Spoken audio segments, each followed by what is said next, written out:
Hi guys. তো আজকে বাড়ির লোককে ইমপ্রেস করতে গিয়ে অমলেট কাণ্ড। হ্যাঁ বন্ধুরা, আজকে আমার কুকিং ব্লগে তোমাদেরকে আবার স্বাগত। Welcome back to my channel. আজকে আমি বানাবো ডিম ভুর্জি। জানি আমি আগের ভিডিওতেও বলেছিলাম যে রান্নার প্রতি কমিটমেন্ট আমার ততটাই যতটা আমি আমার লাইফে পড়াশোনার প্রতি দিই। একদম নেই কমিটমেন্ট। তার সত্ত্বেও আমি ভাবলাম যে চলো কিছু একটা বানানোই যাক। বাড়ির চাপে আমি ভাবলাম যে একটুখানি কিছু কাজই করা যাক, কোনো তো কাজ করি না, সারাক্ষণ শুয়ে বসে থাকে। তাই ছোট ছোট করে রসুনগুলো কেটে নিলাম আর পেঁয়াজগুলো কেটে নিলাম। পেঁয়াজের যা ঝাঁঝ আমার মায়ের ঝাঁঝের চেয়ে অনেক কম ছিল, আমার মায়ের ঝাঁঝ এর থেকে অনেক বেশি। Just kidding guys.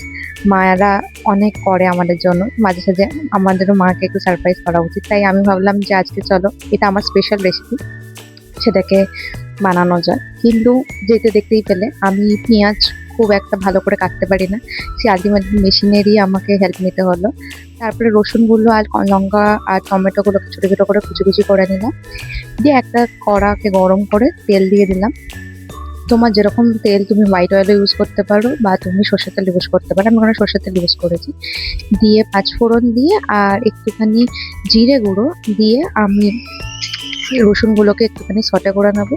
দিয়ে তার মধ্যে আমি পেঁয়াজ আর লঙ্কা দিয়ে আমি জিনিসটাকে একটু সটে করে নেবো। পেঁয়াজ লঙ্কাগুলো হালকা লাল লাল ভাজা হয়ে গেলে টমেটো দিয়ে দেবো। দিয়ে টমেটোটাকে একটুখানি নেড়ে পেঁয়াজগুলোকে দিয়ে আমরা ওটাকে চাপা দিয়ে দেবো।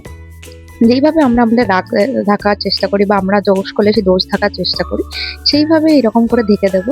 ঢেকে দিয়ে জিনিসগুলো যখন সেদ্ধ হয়ে যাবে, সবগুলো নিজেদের মধ্যে মিলে যাবে, তখন আমি আস্তে আস্তে মশলাগুলো দিতে থাকবো। এখানে আমি চাট মশলা, কাশ্মীরি মির্চ, তারপরে ধনে গুঁড়ো, জিরা গুঁড়ো এইসবগুলো দিয়েছি। তোমরা যেরকম স্বাদ অনুযায়ী ঝাল দেখে বুঝে সব দেবে। মশলাগুলো যদি ধরতে শুরু করে লাস্টে একটুখানি জল মিশিয়ে দেবে। নিজের লাইফে এটা করতে যেও না, তাহলে হিতে বিপরীত হবে। এটা শুধু রান্নাতেই অ্যাপ্লাই করো।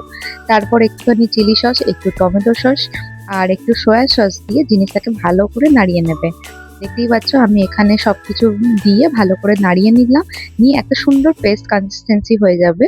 আর ওই সময় আরোমাটা যা সুন্দর আসবে, খুব ভালো আসবে।